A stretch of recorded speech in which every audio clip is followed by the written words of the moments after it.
This is George Verghese. The method of theological reflection that I chose is William Kincaid's three-step method.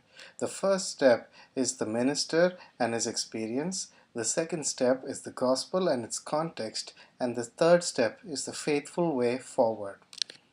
Coming to our reflection on chapter 2 of The Messy Stuff, which is the philandering elder, the first thing we see is the minister and his experience. Gary, an associate pastor, is just starting out in his ministerial journey and he makes several mistakes along the way, which I would like to point out. First, it's sad to see why Gary does not have a policy of letting leaders of ministry minister to people of the opposite sex while alone in their homes.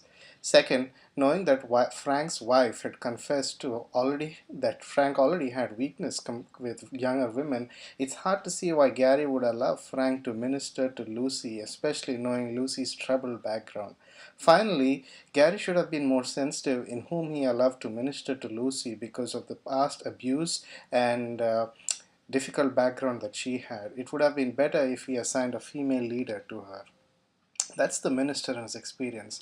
The gospel and its context. The gospel has a lot to speak to Frank, Lucy, and the elders at church. First, the gospel asks Frank to flee from all sorts of temptations. He needs to be accountable, and knowing that Lucy had a troubled past, he should have made sure to take somebody else with him while he ministered to her.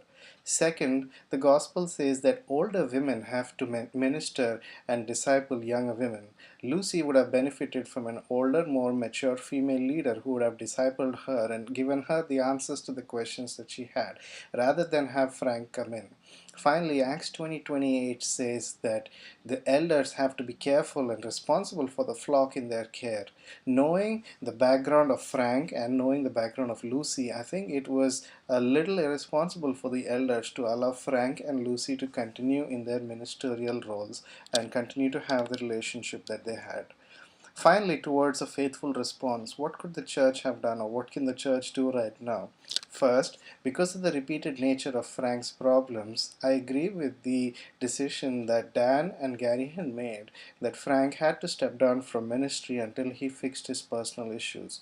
Vocational ministry is definitely not the next step for Frank until and unless he fixes his personal issues, because they're not going to go away anytime soon. Second, I believe the pastors need to exercise more care and discernment in choosing and picking the leaders that are in charge of the ministries in church. I do believe that Gary and Dan are as culpable as Lucy and Frank in precipitating this disastrous incident that happened in church because of their lack of foresight and discernment in allowing Frank and Lucy to continue to be placed in a ministerial setting. Those are my reflections for now.